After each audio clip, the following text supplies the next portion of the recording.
یہ چیز بالکل ٹھیک. ہم میں خاص طور پہ یوتھ میں برداشت کا جو ایلیمنٹ ہے وہ کہیں ناپید ہو چکا ہے, کم ہو چکا ہے. قانون کی پاسداری کرنی ہو, ادبی لحاظ رکھنا ہو, انسانیت کا پاس رکھنا ہو, یہ سب کہیں ختم ہوتا جا رہا ہے. ایسا کیوں ہے؟ اصل میں سوشل میڈیا جب عام ہوا نا تو وہ اندر کا جو غبار تھا نا پوری قوم کا, وہ باہر نکلنا شروع ہو گیا. ٹھیک. نوجوانوں کو بہت زیادہ جو تھا نا وہ ایک پلیٹ فارم مل گیا ایسا کہ ان کو معاشرے میں جو گھٹن تھی اس گھٹن کا ریئیکشن تو یہ ہونا چاہیے تھا کہ ہم پازیٹیو انداز میں آگے چلتے ہیں, لیکن یہاں پر نیگیٹو آ گیا. ہر چیز کے اندر ہم نے کیڑے نکالنے شروع کر دیے اور رزلٹ یہ نکلا کہ ہم اپنی ناکامیوں کا دوش بھی دوسروں کو دیتے ہیں. ٹھیک. ہم ڈھونڈتے ہیں. پاکستان میں ویسے بھی صورتحال ایسی ہے کہ ہمارے ہاں پولیٹیکل سسٹم جو ہے وہ سٹیبل نہیں ہو سکا, ہماری اکانومی سٹیبل نہیں ہے, اچھی روایات نہیں ہے اس ملک میں, ماشاء اللہ بار بار لگتا رہا, جس کی وجہ سے انسانی آزادیوں کے حوالے سے بڑی گمبھیر صورتحال ہے. تو لوگوں کے اندر ایک غصہ بھی تھا, لوگوں کو دکھ بھی تھا, تکلیف بھی تھی, اور جب آپ کا اکنامک سسٹم بھی اسٹیبل نہ ہو, ملک میں قانون کی عملداری بھی نہ ہو, انصاف ناپید ہو, تو پھر لوگوں کے اندر غصہ جو ہے نا وہ ایک فطرتی عمل بن جاتا ہے. اگر لوگوں کو پتا ہو کہ یہ معاشرہ کھوکھلا ہو چکا ہے اور اس میں انصاف نہیں ملنا, تو وہ پھر ہر چیز پر تنقید کرتے ہیں. اس میں ایک اینگل تو یہ ہے کہ یہاں پر جو انوائرمنٹ کریٹ ہو گیا ہمارے معاشرے کا, حکمران اشرافیہ نے اس ملک کا بیڑا غرق کیا ہوا ہے, اس ملک کی 99% عوام کو یرغمال بنایا ہوا ہے. نہ انسان کو جو ہے وہ تعلیم, صحت کی سہولتیں ہیں, تعلیم کی سہولتیں ہیں, نہ روزگار ہے.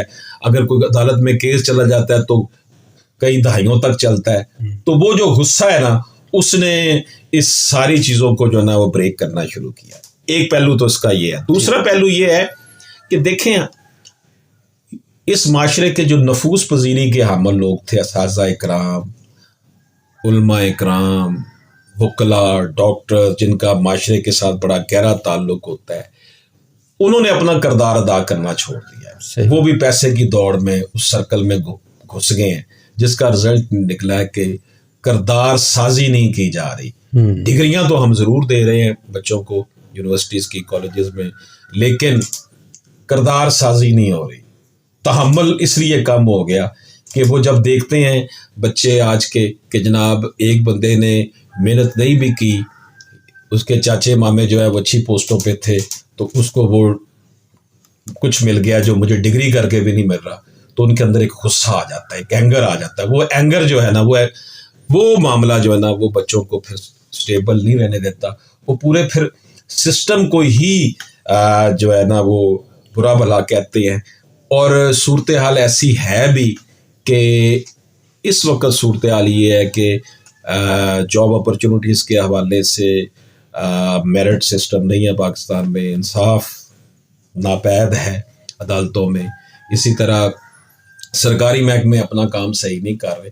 تو پھر جن لوگوں نے اپنی سوچوں کو مثبت بھی رکھنا ہوتا ہے نا, وہ بھی پھر اینگری ہو جاتے ہیں, اور ہر چیز سے جو چیز بہتر بھی کرنی ہماری ذمہ داری ہوتی ہے وہ بھی پھر ہم کر نہیں پاتے.